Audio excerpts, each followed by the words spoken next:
Hi friends, welcome to this lesson. So this is our unit number 26 of RBWM retail banking and wealth management. हम लोग discuss करेंगे कि bank other services क्या क्या provide करती है, म्यूचुअल फंड बिजनेसेस के बारे में, हमारा जो डिफरेंट टाइप ऑफ सरकार की स्कीम्स है उसके बारे में, फिर हम लोग डिपॉजिटरी स्कीम्स के बारे में डिस्कस करेंगे, CSDL, NSDL, NDSL, ये सभी चीज़ क्या होती हैं इसको डिस्कस करेंगे इस पार्टिकुलर टॉपिक में। So before beginning this lesson, let me talk about our JIB 2023 paid course program. We are covering all the 4 subjects which are important, which are compulsory subject. We are providing unit wise PDF and theory and MCQs PDF as well as videos. And we have 2 plans available. One is for ₹500 in which you will get per subject videos and PDF. And second is for ₹200 in which you will get PDF only. And if you opt for all the 4 plan, you will get 10% discount. For more detail, you can WhatsApp me on the number shown on the screen. So friends let's begin. पहले हम लोग introduction को समझते हैं। Banks को permission दी गई है कि वो कुछ एलिजिबल फाइनेंशियल सर्विस को में अंडरटेक कर सकती है या पारा बैंकिंग एक्टिविटीज़ को अंडरटेक कर सकती है, या तो डिपार्टमेंटली करे या एक सब्सिडरी को सेटअप करके करे, या तो वो खुद से करे डिपार्टमेंट वाइज, या एक सब्सिडरी को सेटअप कर ले जिसके द्वारा वो ये पारा बैंकिंग सर्विसेज या कुछ फाइनेंशियल सर्विस को प्रोवाइड करे। पारा बैंकिंग एक्टिविटीज़ के अंदर bank assurance, depository service, insurance, mutual fund, credit and debit cards, ये सभी चीज़ हेल्प किए हैं बैंकों के रीच को बढ़ाने के लिए। और जो हमारे पॉपुलेशन का जो वास्ट सेगमेंट है वो बैंकिंग सर्विसेज के अंदर आ चुका है, उसके फोल्ड में आ चुका है।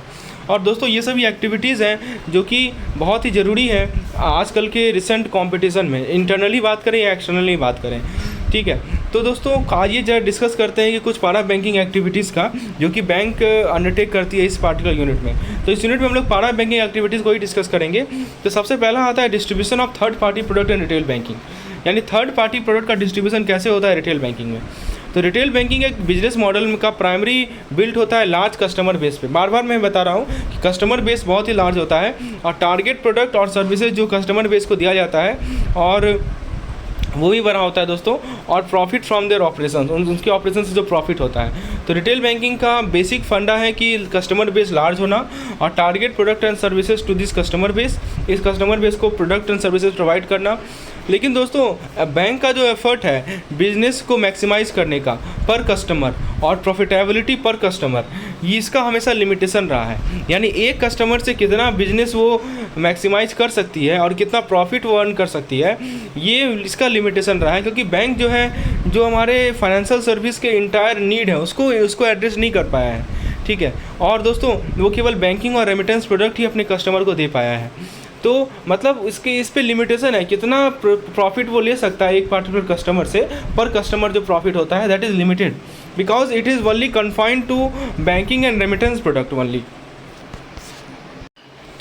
So friends, customer have to approach in different service provider for their different need। like अब देखिए कुछ कस्टमर की और नीड क्या होती है। इंश्योरेंस की नीड होती है, इन्वेस्टमेंट, कभी किसी को म्यूचुअल फंड में इन्वेस्टमेंट करना है, किसी को ब्रोकिंग सर्विस चाहिए, डीमैट सर्विस चाहिए। तो ये सभी सर्विसेज के लिए कस्टमर को क्या करना पड़ता है, दूसरे सर्विस प्रोवाइडर को देखना पड़ता है। तो दोस्तों ये सभी कुछ सर्विसेज हैं जो कि प्रोप्राइटरी मॉडल पे ऑफ़र की जाती है। और दोस्तों कुछ जैसे देखिए कुछ जो सर्विस होती हैं जो प्रोप्राइटरी मॉडल पे ऑफ़र की जाती हैं, और कुछ सर्विसेज होती हैं जैसे इंश्योरेंस, म्यूचुअल फंड स्कीम, ये जो है दोस्तों ये bank could not be offer from there bank on product. Bank अपने प्रोडक्ट से ये सभी और चीज़ ऑफ़र नहीं कर सकते। तो बैंक को प्रोहिबिट किया गया है कि ऐसे ऑफ़र को, ऐसे सर्विस को ऑफ़र करना ऑन देयर ऑन, क्योंकि कुछ रेगुलेटरी रिस्ट्रिक्शंस हैं जिसके कारण बैंक जो है ऐसे सर्विसेज को ऑफ़र नहीं कर सकती। लेकिन दोस्तों बैंक ये सभी सर्विस ऑफ़र कर सकती है रिलेवेंट सर्विस प्रोवाइडर के माध्यम से, उनके एजेंसीज से। यानी जो सर्विस प्रोवाइडर हैं, ठीक है, उनके साथ एजेंसी अरेंजमेंट बना के बैंक ऐसा सर्विस प्रोवाइड कर सकती है। डायरेक्टली वो नहीं कर सकती क्योंकि कुछ रेगुलेटरी रिस्ट्रिक्शंस हैं। बैंक ये सभी सर्विस रिजर्व बैंक RBI ने अलाउ किया है कि RBI ने बैंकों को परमिट किया है कि ये सभी सर्विस ऑफ़र कर सकती है by acting as a corporate agent, ठीक है। कॉर्पोरेट एजेंट के रूप में काम करके बिना किसी रिस्क पार्टिसिपेशन के। बैंक रिस्क में पार्टिसिपेट नहीं करेगी, एक कॉर्पोरेट एजेंट की तरह काम करेगी, राइट। ये RBI ने परमिशन दिया है। तो दोस्तों ये सभी सर्विस को जब ऑफ़र किया जाएगा, इससे क्या होता है कि जो आपका नए एस्पेक्ट जो कस्टमर का नीड है वो सेटिस्फाई होता है। और साथ ही साथ दोस्तों जो फ़ी बेस्ड इनकम होता है बैंक का, बैंक को कमीशन मिलता है। जब वो बैंक कॉर्पोरेट एजेंट की तरह काम करेगी तो बैंक का जो फ़ी बेस्ड इनकम है वो बढ़ेगा। राइट। एक फी बेस्ड इनकम ही बैंक का इनकम है ना, ठीक है। तो जब बैंक को क्या मिलेगा, कमीशन मिलेगा, जब बैंक कॉर्पोरेट एजेंट की तरह काम करेगी सर्विस प्रोवाइडर के लिए। तो ये थर्ड पार्टी प्रोडक्ट का जो डिस्ट्रीब्यूशन होता है दोस्तों, ये बैंकों के लिए रेवेन्यू का की ड्राइवर है, खासकर फॉरेन बैंक के लिए और नई जनरेशन प्राइवेट सेक्टर बैंक के लिए। For new generation private sector bank and foreign bank this acts like अ की ड्राइवर ऑफ रेवेन्यू। और पब्लिक सेक्टर बैंक ने भी इंटर किया है थर्ड पार्टी डिस्ट्रीब्यूशन में बहुत ही एग्रेसिव वे में, और अपने ब्रांच नेटवर्क को डिस्ट्रीब्यूशन चैनल में कन्वर्ट कर रहे हैं ताकि फी बेस्ड इनकम को बढ़ा सकें। तो ये जो कॉन्सेप्ट है प्रोडक्ट को सेल करना, बैंकिंग प्रोडक्ट के अलावा दूसरे प्रोडक्ट को सेल करना, इसे ही कहा जाता है पारा banking. Reserve bank of India ने गाइडलाइन दिया है कि कौन कौन से अलग अलग पारा बैंकिंग एक्टिविटीज़ हैं जो कि बैंक कर सकती है, और बैंकों को रिस्ट्रिक्ट किया है कि पारा बैंकिंग बिजनेस में पार्टिसिपेट करने के लिए। सबसे पहले बात करते हैं mutual fund business. Mutual fund में क्या होता है दोस्तों, बहुत सारे इन्वेस्टर से पैसा लेता है ये, और stock, bond, short term money market instrument या सिक्योरिटीज़ या एसेट या कुछ ऐसे कॉम्बिनेशन में इन्वेस्ट करता है। तो ये जो कंबाइंड होल्डिंग होता है, जो भी इस म्यूचुअल फंड जो भी होल्डिंग होता है आपके म्यूचुअल फंड का, उसे कहा जाता है पोर्टफोलियो, ठीक है। और प्रत्येक यूनिट का मतलब ये होता है कि इन्वेस्टर का ऑनरशिप कितना है उस फंड का, ठीक है। तो ये होता है यूनिट। तो दोस्तों म्यूचुअल फंड का फीचर क्या है कि प्रोफेशनल मैनेजमेंट, मनी को इन्वेस्ट किया जाता है फंड मैनेजर के माध्यम से। सिंप्लिसिटी, क्योंकि म्यूचुअल फंड को खरीदना बहुत ही सिंपल है, किसी भी बैंक का अपना म्यूचुअल फंड का लाइन हो सकता है, और मिनिमम इन्वेस्टमेंट भी कम है। इन्वेस्टर एग्जामिन करेंगे हर एक फीचर को केयरफुली, तब जाके वो म्यूचुअल फंड में इन्वेस्ट करेंगे। डाइवर्सिफिकेशन एक इन्वेस्टमेंट स्ट्रेटजी है। इसका मतलब ये है कि don't put all your egg in one basket, यानी सारे अंडे को एक ही बास्केट में मत डालो। तो जब आप म्यूचुअल फंड के शेयर को खरीदते हैं तो आप इंडिविजुअल स्टॉक या बॉन्ड को नहीं खरीद रहे होते हैं, तो इसी कारण से क्या होता है, रिस्क आपका स्प्रेड होता है। इकोनॉमीज ऑफ स्केल, क्योंकि म्यूचुअल फंड दोस्तों बहुत सारे सिक्योरिटीज़ म्यूचुअल फंड के माध्यम से, ठीक है, वो म्यूचुअल फंड क्या करता है कि बहुत सारे सिक्योरिटीज़ को खरीदता है या बेचता है, तो इसका ट्रांजैक्शन कॉस्ट लोअर होता है, ठीक है। आप सिंगल सिक्योरिटी के लिए जो पे करेंगे उसके कंपैरिजन में म्यूचुअल फंड का ट्रांजैक्शन कॉस्ट क्या होता है, कम होता है। चौथा पॉइंट है लिक्विडिटी। जैसे इंडिविजुअल के शेयर में लिक्विडिटी है, म्यूचुअल फंड को आप मनी में कन्वर्ट कर सकते हैं उसको मार्केट में बेचकर, तो ये भी लिक्विड है। तो चार मैंने आपको सेलेंट फीचर बताया। पहला बताया आपको प्रोफेशनल मैनेजमेंट, ठीक है, बहुत ही सिंपल है, फंड मैनेजर के द्वारा ये इन्वेस्ट किया जाता है। उसके बाद डाइवर्सिफिकेशन, रिस्क इसमें स्प्रेड होता है। तीसरा बताया economies of scale, that means mutual fund जब आप सिक्योरिटीज़ को खरीदते हैं और बेचते हैं, ठीक है, तो ट्रांजैक्शन कॉस्ट लोअर होता है, इकोनॉमीज ऑफ सस्ता होता है, इसलिए कहा गया इकोनॉमीज ऑफ स्केल। और लास्ट है दोस्तों हमारा लिक्विडिटी, ठीक है। म्यूचुअल फंड को आप लिक्विड में आप पैसा में कन्वर्ट कर सकते हैं, मनी में कन्वर्ट कर सकते हैं मार्केट में बेचकर। अब आरबीआई का क्या गाइडलाइन है म्यूचुअल फंड बिजनेस में, आइए वो देखते हैं। Let us see the RBI guidelines on mutual fund business. So first thing, bank shall not undertake mutual fund business with risk participation accept through a subsidiary joint venture setup for the purpose. यानी ये कह रहा है दोस्तों कि bank जो है mutual fund business को अंडरटेक नहीं करेगी, ठीक है, रिस्क पार्टिसिपेशन के साथ। लेकिन इसमें एक्सेप्शन है। एक्सेप्शन ये है कि एक सब्सिडरी जॉइंट वेंचर के लिए उसको सेटअप करेगी, डायरेक्टली अंडरटेक नहीं करेगी म्यूचुअल फंड बिजनेस में, ठीक है। वो क्या करेगी, एक सब्सिडरी के माध्यम से करेगी, एक जॉइंट वेंचर के माध्यम से करेगी। जब भी कोई sponsoring bank mutual fund business को अंडरटेक करती है, ठीक है, तो एक सुटेबल डिस्क्लेमर क्लॉज इंसर्ट किया जाता है कि नया स्कीम को पब्लिश करने से पहले कि बैंक लायबल नहीं है और रिस्पॉन्सिबल नहीं है किसी भी लॉस या शॉर्टफॉल जो कि उस स्कीम के ऑपरेशन के कारण होगा। मतलब उस स्कीम में यदि कुछ लॉस हो या शॉर्टफॉल हो तो बैंक उसके लिए जिम्मेदार नहीं होगी। तीसरा पॉइंट है, बैंक एजेंसी की तरह काम करेगी, म्यूचुअल फंड कंपनीज की एजेंसी की तरह काम करेगी। उसमें कुछ कॉम्प्लाइंस है। क्या कॉम्प्लाइंस है कि जो इन्वेस्टर का एप्लीकेशन होगा परचेज या सेल का म्यूचुअल फंड यूनिट का, वो म्यूचुअल फंड के ट्रांसफ़र एजेंट को ट्रांसफ़र कर दिया जाएगा, यानी रजिस्ट्रार को ट्रांसफ़र कर दिया जाएगा। यानी जो भी इन्वेस्टर एप्लीकेशन दे रहे हैं म्यूचुअल फंड के इस यूनिट के सेल और परचेज का, sale be forwarded to the mutual fund registrar और ट्रांसफ़र एजेंट। और दोस्तों ये जो यूनिट्स का परचेज है वो कस्टमर रिस्क पे होगा। बैंक कोई भी एसयूर रिटर्न गारंटी नहीं करती है। कोई भी म्यूचुअल फंड यूनिट दोस्तों उसे आप एक्वायर नहीं कर सकते सेकेंडरी मार्केट से या किसी कस्टमर से खरीद कर दूसरे कस्टमर को बेच कर। इस तरह भी बैंक नहीं कर सकती, यानी किसी से एक म्यूचुअल फंड खरीदा और दूसरे को बेच दिया। This can not be done and this can not be purchase from any secondary market. और दोस्तों म्यूचुअल फंड के सिक्योरिटी के अगेंस्ट लोन देना, ठीक है, ये क्रेडिट मैनेजमेंट के मास्टर डायरेक्शन के अकॉर्डिंग होगा। कोई भी बैंक जो कि म्यूचुअल फंड यूनिट के कस्टडी को होल्ड कर रही है, ठीक है, अपने कस्टमर के बिहाफ में, वो कस्टमर का इन्वेस्टमेंट अलग रखेगी अपने इन्वेस्टमेंट से। वो अपने इन्वेस्टमेंट में इसको नहीं शो करेगी because this is investment of customer, right. तो this should be keep separate. अब बात करते हैं दोस्तों टाइप्स ऑफ म्यूचुअल फंड की। तो दोस्तों प्रत्येक फंड का अपना प्री डिटरमाइंड इन्वेस्टमेंट होता है, प्रत्येक फंड का अपना एक ऑब्जेक्टिव होता है, ठीक है। तो दोस्तों फंडामेंटल लेवल में बात करें तो 3 वैरायटी है म्यूचुअल फंड का। इक्विटी फंड जिसे स्टॉक कहते हैं, दूसरा होता है फिक्स्ड इनकम फंड जिसे बॉन्ड कहते हैं, और तीसरा होता है मनी मार्केट फंड, ठीक है। तो दोस्तों जितने भी म्यूचुअल फंड्स होते हैं ये 3 एसेट क्लास के वेरिएंट्स होते हैं। एक बार क्विकली रिकॉल कीजिए क्या क्या पॉइंट अभी तक हमने पढ़ा। मैंने आपको बता रहा हूँ कि थर्ड पार्टी प्रोडक्ट का डिस्ट्रीब्यूशन कैसे होता है रिटेल बैंकिंग में। तो बैंकों का एफर्ट है कि वो बिजनेस पर कस्टमर को मैक्सिमाइज़ करें और प्रॉफिटेबिलिटी को मिनिमाइज़ करें, लेकिन ये पॉसिबल नहीं हो पा रहा है केवल फाइनेंशियल सर्विस और रेमिटेंस से। तो इसीलिए बैंक को ज़रूरत पड़ रहा है कि वो कुछ इंश्योरेंस में या दूसरे इन्वेस्टमेंट नीड में जाए, ठीक है। तो इसे कहते हैं हम लोग पारा बैंकिंग। पारा बैंकिंग का मतलब आप प्रोडक्ट बेच रहे हैं, बैंकिंग प्रोडक्ट के अलावा कोई और प्रोडक्ट बेच रहे हैं, ठीक है। तो दोस्तों बैंक एक कॉर्पोरेट एजेंट की तरह काम करती है, बिना रिस्क में पार्टिसिपेट नहीं करती है बैंक एक्ट्स लाइक अ कॉर्पोरेट एजेंट। म्यूचुअल फंड का पहले मैंने आपको बताया कि इसमें बहुत सारे इन्वेस्टर से पैसा लिया जाता है, stock bond short term money market instrument में इन्वेस्ट किया जाता है। उसके बाद दोस्तों मैंने आपको साइलेंट फीचर बताया, professional management, diversification, economies of scale, liquidity, revision बहुत जरूरी है, इसलिए हम लोग बार बार लेक्चर में रिवाइज करते रहेंगे। आरबीआई का क्या गाइडलाइंस है म्यूचुअल फंड में कि दोस्तों बैंक एक स्पॉन्सर की तरह काम करेगी जो वो म्यूचुअल फंड की बिजनेस को अंडरटेक करेगी, ठीक है। और एक सुटेबल डिस्क्लेमर क्लॉज पोस्ट करेगी दोस्तों कि वो रिस्क सब कुछ कस्टमर बियर करेगा, बैंक कोई भी रिस्क बियर नहीं करेगी। उसके बाद दोस्तों कोई भी म्यूचुअल फंड को आप सेकेंडरी मार्केट से एक्वायर नहीं कर सकते और ना ही किसी कस्टमर से खरीद कर दूसरे को बेच सकते हैं। जो भी बैंक म्यूचुअल फंड की कस्टडी को होल्ड करेगी वो अपना इन्वेस्टमेंट अलग रखेगी।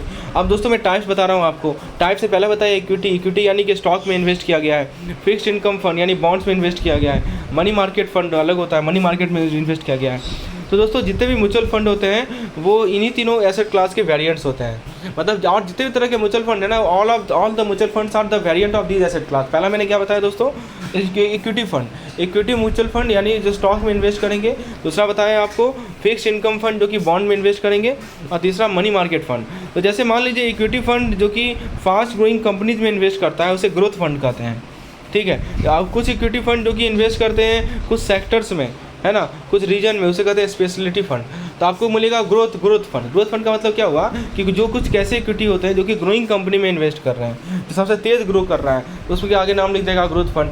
कुछ आपसे पूछेगा कि एक स्पेशलिटी फंड क्या होता है, तो आप बोलेंगे कि कुछ ऐसे कंपनीज होते हैं दोस्तों जो कि सेम सेक्टर या सेम रीजन में इन्वेस्ट करते हैं। मतलब कंपनी जो कि सेम सेक्टर की हो, सेम रीजन की हो, तो उसे स्पेशलिटी फंड कहते हैं।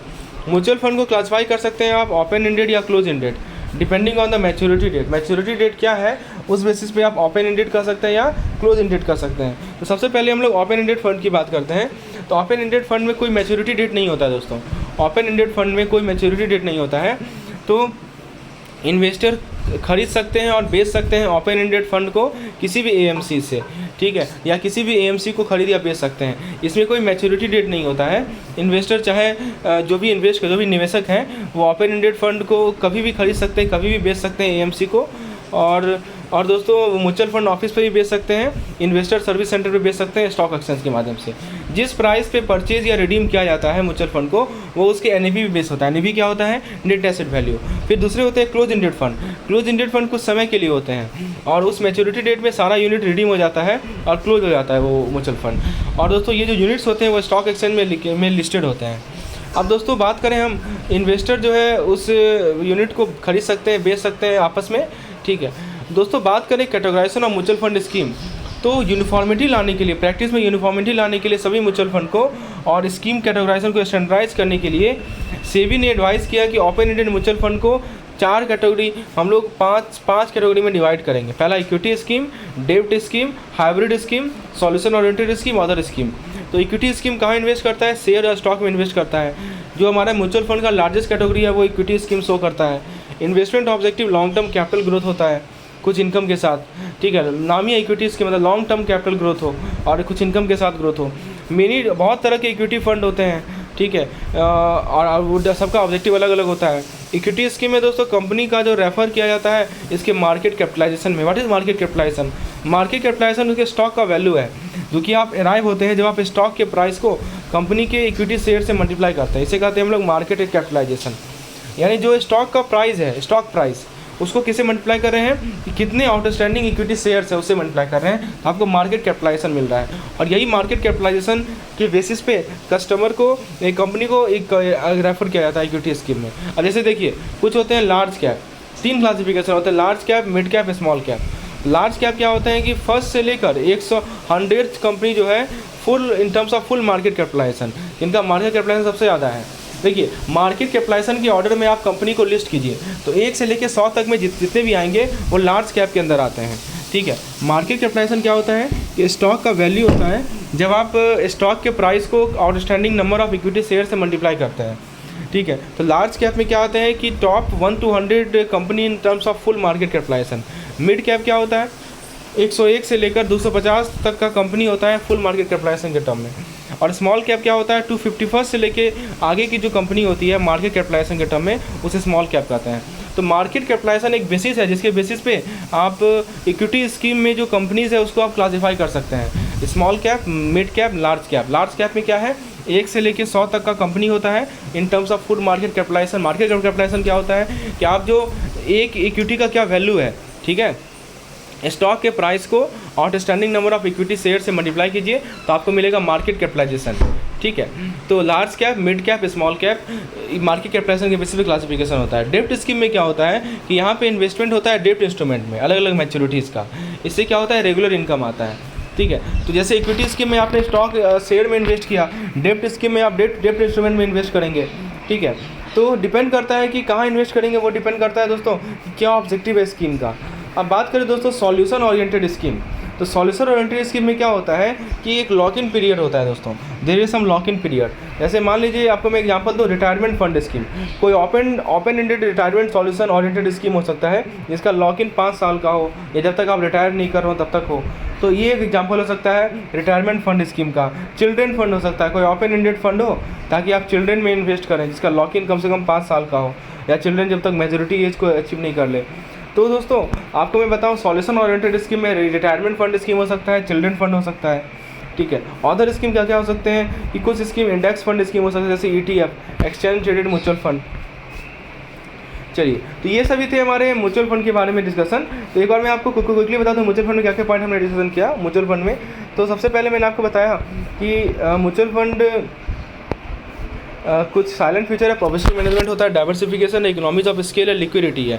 RBI का गाइडलाइन क्या है कि बैंक म्यूचुअल फंड बिजनेस में अंडरटेक करेगी, ठीक है, रिस्क में पार्टिसिपेट नहीं करेगी। स्पॉन्सर्ड बैंक जो कि म्यूचुअल फंड को अंडरटेक करेंगे वो अपना नाम देंगे अपने स्पॉन्सर्ड म्यूचुअल फंड को और एक डिस्क्लेमर क्लॉज डालेंगे। फिर उसके बाद इन्वेस्टर का एप्लीकेशन जो परचेज सेल के लिए मिलता है वो म्यूचुअल फंड के रजिस्ट्रार ट्रांसफर एजेंट को ट्रांसफ़र किया जाएगा, और जो परचेज ऑफ यूनिट होगा वो कस्टमर के रिस्क पे होगा। कोई भी म्यूचुअल फंड यूनिट जो है वो सेकेंडरी मार्केट से आप एक्वायर नहीं कर सकते, और बैंक जो होल्ड कर रही है म्यूचुअल फंड के कस्टडी को, ठीक है, वो इन्वेस्टमेंट ऑफ कस्टमर, अपना इन्वेस्टमेंट और कस्टमर का इन्वेस्टमेंट अलग रखेगी। म्यूचुअल फंड का टाइप बताया आपको, equity, fixed income, money market, और उसके बाद दोस्तों और टाइप बताया आपको, open ended, close ended. Open ended में कोई मैच्योरिटी वैल्यू नहीं होता है, कोई मैच्योरिटी डेट नहीं होता है। क्लोज एंडेड में मैच्योरिटी डेट होता है दोस्तों कि सर्टेन पीरियड के लिए वो फंड रन करता है। उसके बाद दोस्तों मैंने आपको कैटेगराइज करवाया म्यूचुअल फंड स्कीम का, इक्विटी स्कीम, डेब्ट scheme, hybrid scheme, solution oriented scheme और अदर स्कीम। इक्विटी स्कीम में क्या बताया आपको कि इक्विटी स्कीम में शेयर या स्टॉक में इन्वेस्टमेंट होता है, ठीक है। इक्विटी स्कीम आपके म्यूचुअल फंड के लार्ज कैटेगरी को रिप्रेजेंट करता है दोस्तों।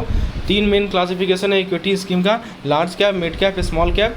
दोस्तों ये जो क्लासिफिकेशन होता है मार्केट कैपिटलाइजेशन के बेसिस पे होता है। मार्केट कैपिटलाइजेशन क्या होता है, इट इज़ द स्टॉक का वैल्यू, ठीक है, जो कि आपको स्टॉक का वैल्यू को कहते हैं मार्केट कैपिटलाइजेशन। कैसे निकालते हैं स्टॉक का वैल्यू, तो आप देखते हैं कि स्टॉक के प्राइस को मल्टीप्लाई करते हैं कि कितने इक्विटी शेयर हैं उससे, आउटस्टैंडिंग कितने इक्विटी शेयर हैं, number of outstanding equity share multiplied by stock price gives you out stock value.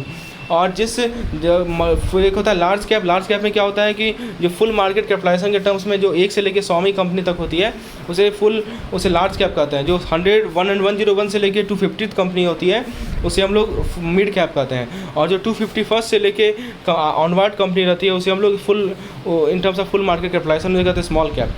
दोस्तों डेब्ट स्कीम के बारे में आपको बताया कि डेब्ट इंस्ट्रूमेंट में इन्वेस्ट करना अलग अलग मैच्योरिटीज़ का, इससे आपको रेगुलर इनकम आता है। उसके बाद दोस्तों कुछ फंड आपको मैंने बताया सॉल्यूशन ओरिएंटेड स्कीम में होता है, जैसे retirement fund scheme, children fund.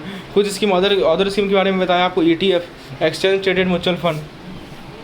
अब बात करें दोस्तों इंश्योरेंस बिजनेस की, तो इंश्योरेंस बिजनेस क्या होता है कि आपका scope of marketing insurance product. Insurance एक फाइनेंशियल रिस्क मैनेजमेंट टूल है जिसके द्वारा दोस्तों जो इंश्योर्ड होता है वो transfer risk of potential finance loss to the insurance company, यानी जिसे इंश्योरेंस मिला है वो अपना रिस्क किसे ट्रांसफ़र कर देता है, इंश्योरेंस कंपनी को ट्रांसफ़र कर देता है, जो कि उसके रिस्क को मिटिगेट कर देती है, ठीक है, एक कंपनसेशन जिसे प्रीमियम कहते हैं। यानी दोस्तों जो इंश्योर्ड पर्सन है वो एक प्रीमियम पे करेगा और उसके बदले क्या होगा कि उसे वो इंश्योरेंस कंपनी जो रिस्क है उसे वो मिटिगेट कर देगी। तो इंश्योरेंस पॉलिसी एक कॉन्ट्रैक्ट होता है पॉलिसी होल्डर और इंश्योरेंस कंपनी के बीच में। This is a basically contract between policy holder and insurance company. Insurance policy अलग अलग तरह के होते हैं कि किस तरह के रिस्क को वो मिटिगेट कर रहे हैं, जैसे health insurance, life insurance, asset insurance. तो जो बिजनेस इंश्योरेंस और ट्रैवल इंश्योरेंस है ये भी अवेलेबल होता है। कोई भी पर्सन या कोई भी आदमी जो इंश्योरेंस खरीदता है उसे इंश्योर्ड या पॉलिसी होल्डर कहते हैं। जो आदमी इंश्योरेंस खरीदेगा उसे आप इंश्योर्ड कहेंगे या पॉलिसी होल्डर कहेंगे। और दोस्तों ये जो डीरेगुलराइजेशन है मार्केट का, इससे क्या हुआ है कि हमारा इंश्योरेंस बेस्ड ट्रेड बहुत ही ज़्यादा एडवांस हो गया है और ओपन मार्केट हो गया एंट्री के लिए। पहले बात करते हैं दोस्तों हेल्थ इंश्योरेंस की। हेल्थ इंश्योरेंस एक कॉन्ट्रैक्ट होता है इंश्योरेंस कंपनी और इंश्योर्ड पर्सन के बीच में कि वो मेडिकल कॉस्ट को कवर करेगा जो कि इलनेस, एक्सीडेंटल इंजरीज, सर्जरीज या दूसरे मेडिकल कॉम्प्लिकेशन के कारण आ सकते हैं। तो जो भी मेडिकल कॉस्ट आ रहा है, ठीक है, उसे कवर करता है कौन, हेल्थ इंश्योरेंस। और दोस्तों इंश्योरेंस सेक्टर को लिबरलाइज़ कर दिया गया है, आपको पता ही है FDI इसमें आ गया है। तो इसके कारण से क्या हुआ है कि हेल्थ इंश्योरेंस का डिमांड बढ़ गया है, ठीक है, हेल्थ इंश्योरेंस के कवर का डिमांड बढ़ गया है खासकर मिडिल क्लास में। तो इसीलिए हेल्थ इंश्योरेंस में ग्रोथ देखा जा रहा है। दूसरा है दोस्तों ये जो सेक्टर है वो इमर्ज कर रहा है, this sector is emerging as the fastest growing segment in a non life insurance industry. तो दोस्तों कुछ इंश्योरेंस कंपनी है जो कि इंडिविजुअल को फ्लोटर पॉलिसी प्रोवाइड करती है। टाइप्स क्या क्या होते हैं, जैसे stand alone health insurance company, health insurance from general insurance company, health insurance from life insurance company. अब लाइफ इंश्योरेंस प्रोडक्ट क्या होता है, कुछ ऐसे लाइफ इंश्योरेंस प्रोडक्ट होते हैं जो कि इन्वेस्टमेंट नीड को कैटर करते हैं। और जैसे आपको मैं एग्जांपल से समझा, जैसे इंडोमेंट पॉलिसी होता है। इंडोमेंट पॉलिसी एक लाइफ इंश्योरेंस कॉन्ट्रैक्ट है जिसमें आप एक लमसम पे करते हैं after specific term on death. मतलब आपको एक लमसम अमाउंट मिलेगा या तो डेथ के बाद या किसी सर्टेन मैच्योरिटी के बाद, उसे इंडोमेंट पॉलिसी कहते हैं। तो दोस्तों मैच्योरिटी लगभग 10 साल का, 15 साल का या 20 साल का होता है up to certain age limit. और कुछ पॉलिसी दोस्तों जब क्रिटिकल इलनेस होता है तभी पे आउट होता है। फिर दूसरा होता है टर्म इंश्योरेंस। तो टर्म इंश्योरेंस पॉलिसी का मतलब क्या है कि जो नॉमिनी है उसके नीड्स को सिक्योर किया जा सके। यदि मान लीजिए किसी अनफॉर्चुनेट डिमाइज हो जाए पॉलिसी होल्डर का, तो उसे कहते हैं हम लोग टर्म इंश्योरेंस।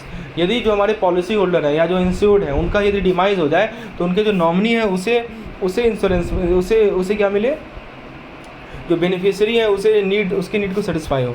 जो पॉलिसी होल्डर है उसे कोई मॉनेटरी बेनिफिट नहीं मिलता है, लेकिन जो टैक्स बेनिफिट है वो अवेल कर सकता है थ्रू आउट द टेन्योर। और जैसे डेथ हो जाता है पॉलिसी होल्डर का तो वो जो सम एश्योर्ड है वो उसके बेनिफिशियरी को मिल जाता है। तो टर्म इंश्योरेंस पॉलिसी आसान है, चीपर है, ठीक है, as compare to other insurance product, ये ध्यान रखिएगा।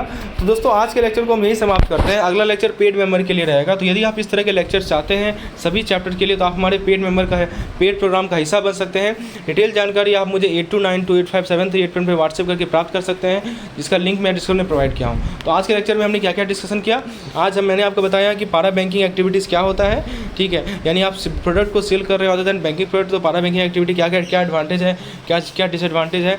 फिर मैंने म्यूचुअल फंड के बारे में बताया, टाइप्स आपको समझाया। उसके बाद दोस्तों मैंने आपको बताया कि ओपन एंडेड, क्लोज एंडेड क्या होते हैं, इक्विटी स्कीम, डेब्ट स्कीम, हाइब्रिड स्कीम क्या होता है। फिर दोस्तों मैंने आपको इंश्योरेंस बिजनेस के बारे में बताया, health insurance, life insurance, asset insurance क्या होता है, what is health insurance, what is term insurance policy, what is life insurance. So that is what we have discuss. अगले लेक्चर में दोस्तों हम लोग money back policies, pension plans, general insurance product, asset insurance सभी को discuss करेंगे। धन्यवाद।